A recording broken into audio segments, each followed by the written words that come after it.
మన కాదంబరి సిల్క్స్ లో flat 50% discount and 25,000 purchase మీద 2 కంచి కాటన్ సారీస్ ఉచితం. లేదని తెలియదు. సెంట్రిఫ్యూగ్స్ ఉందా హై మళ్ళీ ప్యూరిఫై చేసి హై అని తీసుకెళ్ళడానికి చాలా ప్రశ్నలు ఉన్నాయి. దీనికి ఆన్సర్స్ ఎక్కడ లేదు. ఎందుకంటే ఎవరి దగ్గర ట్రాకర్ లేదు. తెలిసింది ఇద్దరికే, ఒకటి ఇజ్రాయెల్కి, ఒకటి ఇరాన్కి. ఇజ్రాయెల్ చెప్పరు, వాళ్ళు చేస్తున్న పని చేసి చూపిస్తారు. ట్రంప్ అట్లా కాదు. ట్రంప్ మాట్లాడుతూనే ఉంటారు, నేను అది చేయబోతున్నాను, చేస్తాను, ఇప్పుడే చేస్తాను, కొడతాను అని చెప్పేసి. 2 వారాలు సమయం ఇచ్చి ఇరాన్కి 2 వారాల లోపల మీరు కంప్లై చేయండి, లేకుంటే నేను బాంబు వేస్తాను అని చెప్పిన మనిషి 2 రోజుల తర్వాత వెళ్ళి బాంబు వేసేసాను. అవును. సో ఇరాన్ ఏం చేశారు? ఇరాన్ ఎక్స్పెక్ట్ చేశారు, చేయలేదు. వాళ్ళు అనుకున్న మాకు ఇంకా 2 వారాలు నేలే అనుకున్నారు. కానీ అంతే, ఆ గ్యాప్ తీసుకొని బాంబు చేసేసారు B2 పెట్టి.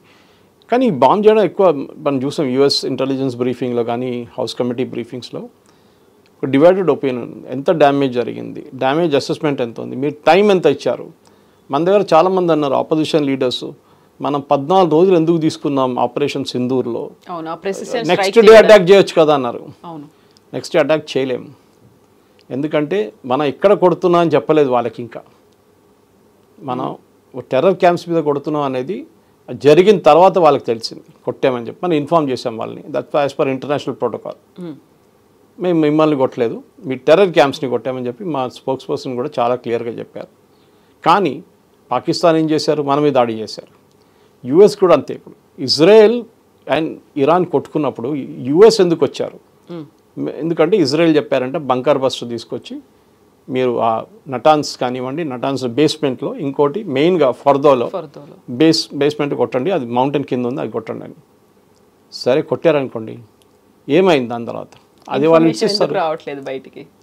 ఇన్ఫర్మేషన్ ఎందుకు చెప్పాలి? అది చెప్పరు, ఇరాన్ చెప్పరు, అసలు ఎవరు చెప్పరు. ఈవెన్ ఇజ్రాయెల్ కూడా చూడండి, వాళ్ళ దగ్గర జరిగిన డ్యామేజ్ చాలా మటుకు సివిలియన్ డ్యామేజ్ చాలా జరిగింది ఈసారి. హాస్పిటల్స్ మీద కూడా, హాస్పిటల్ మీద అదే బయట చెప్పరు.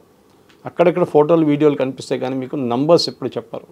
ఇంతమంది చనిపోయారు, ఇంతమంది గాయపడ్డారు, ఆ డీటెయిల్స్ ఎప్పుడు ఇవ్వరు వాళ్ళు. సో ఆ డీటెయిల్స్ వాళ్ళ దగ్గర ఉంచుకుంటారు. That is the trade secret అన్నమాట. ఇప్పుడు కూడా చూడండి, ఇరాన్ ఏమంటున్నారు, ప్రెసిడెంట్ ట్రంప్ చెప్పినంత లేదులే, అంతే జరగలేదు. సరే ఏం జరిగింది అది చెప్పండి, అది చెప్పట్లేదు. సో ఆబ్వియస్లీ ఆ ఇంగ్లీష్ అంటే slip between the cup and the lip అంటారు. ఏదో ఒక ప్లేస్లో డ్యామేజ్ జరిగింది, there is no doubt. Fraction of సెకండ్స్లోనే అయిపోయింది. ఏం జరిగింది అనేది ఎవరికి తెలియదు. దాని damage assessment on the ground ఎవరికి తెలియదు. ఐఏఈ ఉంటే తెలిసిపోతుండే, వాళ్ళు పంపించేశారు ఇరాన్, మీకు సంబంధం లేదని చెప్పి. నెక్స్ట్ ఇజ్రాయెల్, వాళ్ళ physical boots on the ground కమాండోస్ని దింపి చెక్ చేయాలంటే అది పెద్ద పని. యుఎస్ వాళ్ళ రిమోట్ కంట్రోల్ ఎయిర్క్రాఫ్ట్ని చెక్ చేసుకోవచ్చు. ఎయిర్ సుపీరియారిటీ ఉందంటున్నారు, అట్లంటే మీరు ప్లేన్లు పంపించి చెక్ చేసుకోవచ్చు ఏదైనా యురేనియం డిశ్చార్జ్ నడుస్తుందా అనేది. మోస్ట్లీ కొండ కింద ఉన్న దాంట్లో అక్కడే ఉండిపోతుంది యురేనియం లీకేజ్ ఏమైనా ఉంటే. దాని రెండు రీజన్స్ ఉన్నాయి అక్కడ పెట్టిన దానికి. ఒకటి సేఫ్టీ, సెక్యూరిటీ. ఇజ్రాయెల్ అటాక్ చేస్తే మేము అమెరికా అటాక్ చేస్తే కూడా చాలా డిఫికల్ట్ ఉంది. రెండోది ఫిజికల్ సేఫ్టీ. అది ఎక్స్పోజ్ అయింది అనుకోండి, లేకుంటే యురేనియం మీద లీక్ అయితే అక్కడే కంటైన్ అయిపోతుంది అదే ఏరియాలో. మీరు సిమెంట్ వేసేసి బంద్ చేసేస్తే అయిపోతుంది. నెక్స్ట్ మీరు 1000 సంవత్సరాలు 2000 సంవత్సరాలు అక్కడ వెళ్ళారు దాని దగ్గరికి, కానీ పోనీయండి అక్కడ ఉండిపోయింది కదా అది. దాని చుట్టుపక్కల మనుషులు ఎవరు లేరు, లేవు, నీళ్లు పొల్యూషన్ జరగదు అసలు. వర్షం వస్తే నీళ్ళు చెరువులకు వెళ్ళిపోతే చెరువు నుంచి మళ్ళీ ఆ ప్రాబ్లం లేదు వీళ్ళకి. సో ఓవరాల్ మనం చూస్తే ట్రంప్కి బేసిక్లీ ఒక వరల్డ్స్ పోలీస్మెన్ అంటారు యుఎస్ని ఎప్పుడు. He wants to show that we're the world's policemen again. దాంట్లో రష్యా వినట్లేదు, యుక్రెయిన్ వినట్లేదు అని చెప్పింది అట్లా. పాకిస్తాన్ ఎందుకు విన్నారంటే వాళ్ళకి న్యూక్లియర్ వెపన్స్ గురించి ఒక భయం ఉండే, భారతదేశం దాన్ని కొడతారో అని. అది కొడితే పాకిస్తాన్ రేపు ఇంకా నెక్స్ట్ వార్కి అసలు ఏం చేయలేరు. మూడోది పాకిస్తాన్కి డబ్బులు కావాలండే, అది ఇచ్చారు యుఎన్ నుంచి అండ్ IMF నుంచి. మెయిన్లీ ఇప్పుడు జరగబోయేది, ఇప్పుడు చాలామంది అడుగుతున్నారు, సరే ఇది ఆగిపోయింది కదా, నెక్స్ట్ ఏంటి, what next? Nothing next actually. ఎందుకంటే ఒక 2-3 నెలల దాకా ఏం కాదు. ఇజ్రాయెల్ వాళ్ళ లాసెస్ని రీకూప్ చేసుకుంటున్నారు. వాళ్ళ దగ్గర జరిగిన డ్యామేజ్ జరిగింది, సివిలియన్ ఏరియాస్లో చాలా జరిగింది డ్యామేజ్. చాలామంది చనిపోయారు, బిల్డింగ్స్ డ్యామేజ్ అయింది, అంతా రీబిల్డ్ చేయాల్సి వస్తుంది. అదే టైంలో ఇరాన్ ఏం చేయబోతుందో చూస్తుంటారు యుఎస్ కూడా. మళ్ళీ వీళ్ళు న్యూక్లియర్ ఎన్రిచ్మెంట్ మొదలు పెట్టారనుకోండి, మళ్ళీ దాడి అవుతుంది. జరగదు, వాళ్ళు అక్కడే ఉన్నారంటే ఎన్ని నెలల దాకా, 2 నెలలు 3 నెలల దాకా ఉంటారు. దాని తర్వాత మళ్ళీ మొదలు పెడతారు వాళ్ళు. ఎందుకంటే వాళ్ళ సర్వైవల్ దాని మీద ఉంది. ఇప్పుడు Israel does not have a right to exist అని చెప్పిన దాంట్లో ఇరాన్ ఏమంటున్నా అంటే మా దగ్గర న్యూక్లియర్ బాంబు ఉంటే ఇజ్రాయెల్ ఫినిష్ చేసి పడేస్తాం, 2 నిమిషాలు పని మాకంటున్నారు. ఇజ్రాయెల్ దగ్గర కూడా న్యూక్లియర్ వెపన్స్ ఉందని అందరికి తెలుసు, కానీ వాళ్ళు ఎప్పుడు ఇవాళ దాకా అక్నాలెడ్జ్ చేయలేదు. నా దగ్గర ఉందని చెప్పలేదు ఎప్పుడు. భారతదేశం లాగా కాదు, పాకిస్తాన్ లాగా కాదు. సో డెఫినెట్గా ఇంట్రెస్టింగ్ ఏంటంటే ఇది మన భారతదేశం పాకిస్తాన్కి ఆపరేషన్ సింధూర్లో పాస్ ఎట్లా ప్రెస్ చేసాం మోదీ గారు, అదే పాస్ ఇప్పుడు ఇజ్రాయెల్కి ఇరాన్కి నడిపిట్లో నడుస్తుంది అన్నమాట. ఏ రోజు అక్కడున్న ఖమేనీ గారికి పిచ్చి పట్టేస్తుందో తెలియదు. మళ్ళీ అట్లా జరిగింది అనుకుంటే మళ్ళీ ఇజ్రాయెల్ మీద దాడులు జరుగుతుంది, ఇజ్రాయెల్ మీద ఉన్న ఫిజికల్ అటాక్స్ జరుగుతుంది, అండ్ దాంతోపాటు ఇజ్రాయెల్ రియాక్ట్ అవుతారు. దాంతో మళ్ళీ మొదలవుతుంది. నెతన్యాహు పొజిషన్ కొంచెం వీక్ ఉంది, ఎందుకంటే ఆయనకి లీగల్గా ఒక కేసు నడుస్తుంది కోర్టులో, దాన్ని కూడా ట్రంప్ సపోర్ట్ చేశారు. ఆలోచించండి, అమెరికన్ ప్రెసిడెంట్ చెప్తున్నారు ఇజ్రాయలీ కోర్టు దగ్గర ఈ కేసు అంతా కొట్టిపడండి, ఇదేం కేసు అంటున్నారు. ఎందుకంటే ట్రంప్ కూడా ఇదే సిచ్యువేషన్ ఫేస్ చేశారు లాస్ట్ ఎలక్షన్ ముందు. ఆయన మీద కూడా చాలా కేసులు ఉండే, డెమోక్రాటిక్ వాళ్ళు చేసింది. అట్లాంటి కేసు అంటున్నారు ట్రంప్. ఇది కూడా సరే, ఇంకొక కంట్రీలో ఇంకొక కోర్టులో మనం కామెంట్ చేయకూడదు, అది వాళ్ళ ప్రాసెస్ నడివినాయండి. అట్లా మనం కూడా అంతే. భారతదేశం ఆలోచించండి, మన పొజిషన్, మనం ఇవాళ దాకా హమాస్ని టెర్రరిస్ట్ ఆర్గనైజేషన్గా అంగీకరించలేదు ఇంకా. We still don't call them as terrorist group. ఎందుకు? అది అట్లనే ఉందంటే ఎప్పటి నుంచో పిఎల్ఓ టైం నుంచో నడుస్తుంది. అది పిఎల్ఓ ఎప్పుడో పోయిందో కదరా బాబు. పిఎల్ఓ పోయి మళ్ళీ అక్కడ పాలెస్టీన్ అథారిటీ వచ్చింది, అథారిటీ లేదు గాజాలో, వెస్ట్ బ్యాంక్ వైపు ఉంది, హమాస్ కంట్రోల్ చేస్తున్నారు. సో ఓవరాల్గా చూస్తే మీరు ఇప్పుడున్న లోకంలోని ఈ పొజిషన్లో ట్రంప్ నేటోకి వెళ్ళిన తర్వాత కూడా అక్కడ కూడా ఏం చేయలేకపోయారు ఎక్కువ. చాలా మంచిగా మాట్లాడారు, జీడిపి పెంచారు అన్ని కంట్రీస్ది, డిఫెన్స్ స్పెండింగ్ మీద 5% అని పెట్టమన్నారు. అందరూ ఆయుధాలు కొంటారు అమెరికా దగ్గర అనుకుంటున్నారు, కానీ జరగదు. ఏదో 10% 20% కొంటారు, కానీ వాళ్ళు పెంచిన మొత్తం ట్యాక్స్ రెవెన్యూస్ మీకు రావు. అమెరికా డిపెండ్ అవుతున్న మ్యానుఫ్యాక్చరింగ్ కూడా జరగదు. భారతదేశం లాంటి దేశం తీసుకుని మనం ఇప్పుడు ఆత్మనిర్భర్ గురించి మ్యానుఫ్యాక్చరింగ్ గురించి మాట్లాడుతున్నాము. మన దగ్గర ఉన్న మ్యానుఫ్యాక్చరింగ్ ఇప్పుడు మిసైల్, నిన్న కూడా ఒక మిసైల్ డెవలప్ అయింది. ఆక్మా గురించి మాట్లాడుతున్నాం, ఎయిర్క్రాఫ్ట్, రఫాల్ది షెల్ ఇంజిన్స్ హైదరాబాద్ తయారు చేయబోతున్నాం, షెల్ కంప్లీట్గా. దాన్ని చూస్తే ఏమవుతుందంటే ఓవరాల్ పిక్చర్ ట్రంప్కి ఒక లీడర్షిప్ పొజిషన్ డినై చేయడంలో మోదీ గారు లాంటి లీడర్స్ కూడా చాలా ఇంపార్టెంట్. ఏం చెప్పకుండా చేసే పని, పెద్ద స్టేట్మెంట్ ఏమి ఇవ్వలేదు, ట్రంప్ ఇదని చెప్పి ఎక్కడ తిట్టలేదు. ఇదంతా వీళ్ళు చేస్తుంటారు కదా, పుటిన్ కానీ జెలెన్స్కీ కానీ మిగతా వాళ్ళందరూ ట్రంప్ని తిడుతూనే ఉంటారు, ఈవెన్ ఇంక్లూడింగ్ ఇరాన్. కానీ భారతదేశం ట్రంప్ క్రిటిసైజ్ చేయలేదు. అక్కడిక్కడ లీడర్లు చేస్తుంటారు, కానీ యాజ్ అన్ అఫీషియల్ పొజిషన్ మన ఏం చెప్పట్లేదు వాళ్ళు, వీఆర్ కీపింగ్ క్వైట్ అన్నమాట. ఇప్పుడు మీరు ఒక మాట అన్నారు, యురేనియంకి సంబంధించి ఆ బేస్ ఎక్కడుంది అనేది ఓన్లీ ఇరాన్ అండ్ ఇజ్రాయెల్కి తెలుసు అనుకున్నప్పుడు, ఇజ్రాయెల్ దగ్గర ఉన్నటువంటి ఇంటెలిజెన్స్ వ్యవస్థ అనేది ద మోస్ట్ పవర్ఫుల్. అక్కడ స్పై ఏజెంట్లు ఇరాన్లో కూడా ఉన్నారు, ఇంక్లూడింగ్ వాళ్ళ మిలిటరీలో కూడా వర్క్ చేస్తారు అనుకున్నప్పుడు వై దే ఆర్ వెయిటింగ్? మనకి వాళ్ళు కూడా ఒక సరైన సమయం వస్తుంది అనే దాంట్లోనే ఆ పాజ్ బటన్ని అలాగే ప్రెస్ చేసి ఉంచారా?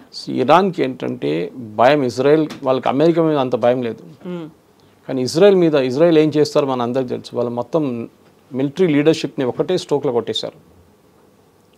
ఓకే, అండ్ నెక్స్ట్ ఇక్కడేమో I think operation red line ఏదో అది పేరు, దాని ఆపరేషన్ పేరు రైజింగ్ హ్యామర్ ఒకటి, రైజింగ్ హ్యామర్ యుఎస్ పెట్టేశారు. రెడ్ లైన్ ఇదేం జరిగిందంటే మన ఇజ్రాయెల్ నుంచి వచ్చిన ఆపరేషన్లో స్పెసిఫిక్లీ లీడర్షిప్ని టార్గెట్ చేయడంలో గేమ్ ఆఫ్ థ్రోన్స్లో ఒక సీన్ ఉంది. ఒక బ్రైడ్ వాళ్ళ ఫ్యామిలీ, బ్రైడ్ గ్రూప్ని మొత్తం ఆ ఫ్యామిలీని కొట్టేస్తారు, కంప్లీట్గా ఫినిష్ చేసేస్తారు. అదే స్ట్రాటజీ యూజ్ చేశారు దీంట్లో కూడా, ఆ పేరు కూడా అదే పెట్టారు. సో బేసిక్లీ వాళ్ళని మీరు చెప్పినట్ల మొసాడ్ వీళ్ళ లొకేషన్ కనుక్కున్నారు, వీళ్ళందరూ ఒక మీటింగ్లో కూర్చొని కొట్టేశారు. అదే టైంలో న్యూక్లియర్ సైంటిస్ట్ అందరూ ఒక ప్లేస్లో కూర్చున్నారు, వాళ్ళని కొట్టేశారు.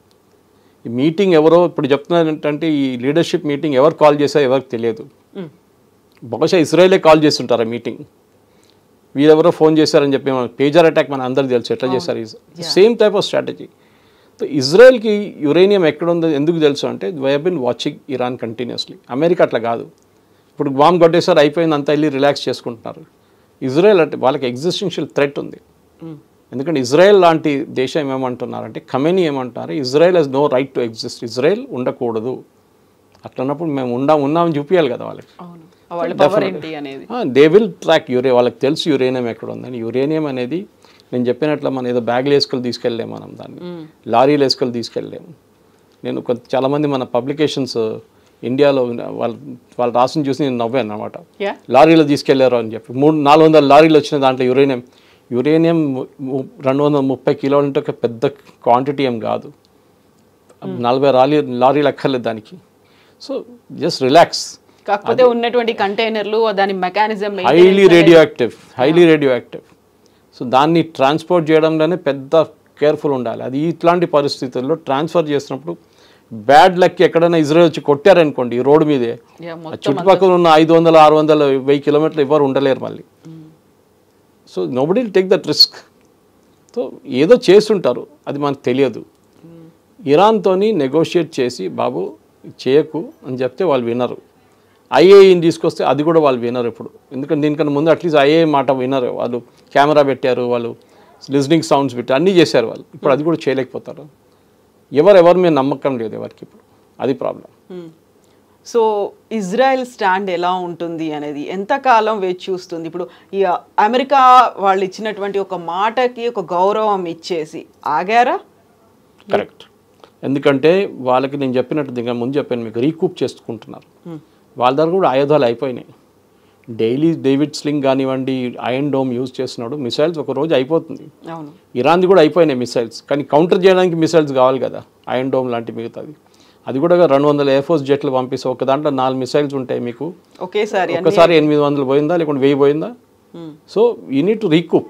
మ్యానుఫ్యాక్చరింగ్ చేయాలి, యూఎస్ నుంచి తెప్పించుకోవాలి, ఇండియా నుంచి తెప్పించుకోవాలి. ఇండియా కూడా మ్యానుఫ్యాక్చర్ అని బయట చెప్పరు వాళ్ళు ఇండియా.